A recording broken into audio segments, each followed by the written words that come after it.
Bangga pasti bahwa rumahnya engkong saya jadi museum, bangga sekali.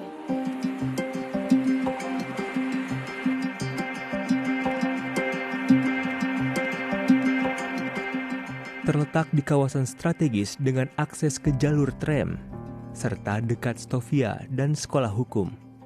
Rumah ini menjadi saksi bisu dimulainya pergerakan pemuda dari berbagai daerah. Jadi setelah rumah kos ini mulai ditinggali oleh Muhammad Yamin, Sugondo Joyospivito, dan Amir Syarifuddin, mereka itu mendirikan sebuah perkumpulan Perhimpunan Pelajar-Pelajar Indonesia atau PPPI. Nah, PPPI ini karena rumah kos para pemuda itu tinggal di sini, mereka menjadikan kantornya di sini juga. Nah, mereka bagi aktivitas mulai didirikan PPPI itu pada 1926. Nah, adanya perkumpulan di sini sering beraktivitas, dengan diskusi keseharian mengenai kebangsaan. Dari situlah mereka punya yang namanya inisiatif bagaimana masa depan bangsa yang di bawah penjajahan Belanda itu bisa eksis. Mereka makanya berinisiatif juga ada Kongres Pemuda pertama. Nah, Kongres Pemuda pertama ini merupakan cikal bakal adanya Kongres Pemuda kedua 1928.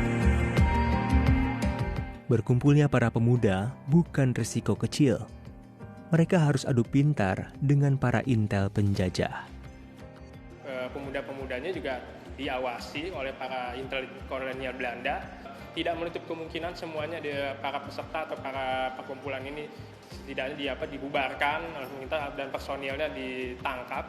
Tetapi mereka memang mencoba menjaga jarak agar tidak mengundang, karena istilahnya dulu para pemerintah itu ke intel Belanda itu mencoba mengawasi mereka yang mencoba punya gagasan merdeka, karena kegiatan-kegiatan para perkumpulan itu lebih bersifat kepemudaan, tidak mencoba sebuah gagasan merdeka. Jadi mereka kumpul biasa, nggak ada yang ditonjolkan seperti mencoba melawan, memberontak terhadap pemerintah kolonial Belanda. Jadi mereka tetap eksis dan tidak diciduk oleh pemerintah Hindia Belanda, tapi masih di bawah pengawasan seperti itu. Risiko yang sama juga dihadapi sang pemilik rumah, si Kong Lian. Bayangkan ke para pemuda-pemuda di sini diskusi seharian tentang kebangsaan. Seandainya itu si Kong Lian sudah membahayakan dirinya, mungkin dia inisiatif diusir saja para pemuda. Ternyata tidak kan, ternyatanya memang si Kong Lian memberi ruang buat para pemuda tinggal, berdiskusi, dan semua leluasa begitu saja. Hingga sejarah pun tercipta di rumah ini.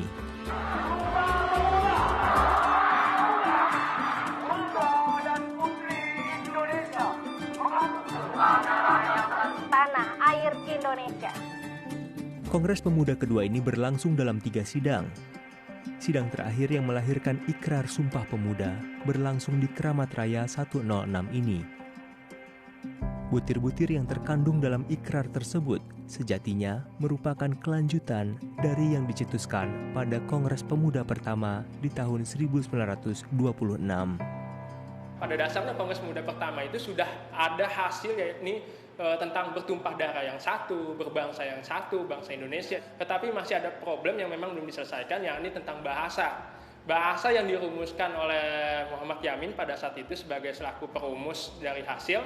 Muhammad Yamin ingin menuliskannya itu menjunjung bahasa Melayu sebagai bahasa persatuan. Tetapi Muhammad Tabrani yang memang pada saat itu sebagai ketua kurang setuju dengan rumusan Muhammad Yamin. Ada baiknya memang bahasa itu tidak lagi menggunakan bahasa Melayu. Bagaimana kita sekalian aja kalau memang tumpah darah Indonesia, kalau memang berbangsanya sudah bangsa Indonesia, mengapa tidak bahasanya bahasa Indonesia? Dari situ Muhammad Yamin memang belum sepakat, jadi ada proses pikiran yang memang perlu dilewati oleh Muhammad Yamin. Barulah nanti mereka coba yang namanya pada 1928 itu mengadakan kongres lagi, yaitu Kongres Pemuda kedua pada 27 sampai 28 Oktober 1928. Kongresnya diadakan di 3 tempat, hari Sabtu tanggal 27 di Gedung Katolika Jonggrungen Bonn, dan yang pada hari Minggu 28 Oktober paginya diadakan di Japaus Bioskop, malamnya yaitu penutupan di rumah kos ini.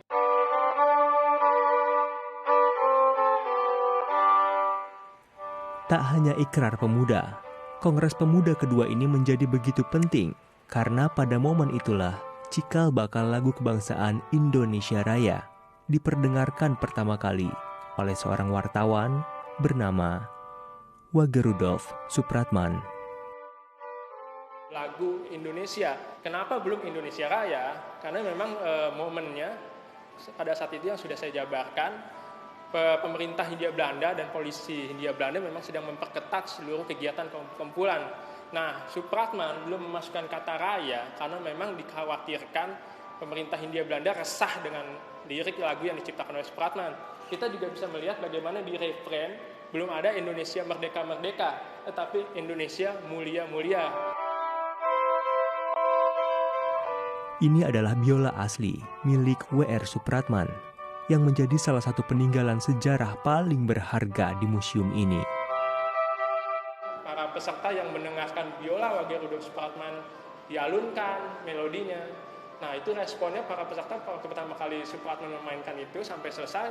Mereka ada yang berkaca-kaca, mereka ada yang mencoba berteriak bis, bis, bis. Bis itu dalam bahasa Belanda berarti ulangi, ulangi, ulangi. Karena memang pada saat itu mereka cukup bukan hanya terhibur ya. Jadi memang lagunya bagus, didengar enak di telinga. Tetapi sayangnya memang lagu itu oleh Supratman tidak lagi dinyanyikan. Karena memang situasi yang tidak memungkinkan pada saat itu. Tak hanya Si Kong Lian, peran penting warga etnis Tionghoa di sejarah bangsa ini juga terjadi setelah momen Kongres Pemuda kedua, yakni terkait lagu Indonesia yang diciptakan oleh Supratman. Supratman itu bekerja di surat kabar Sinpo. Sinpo itu merupakan surat kabar di bawah pemilik orang Tionghoa.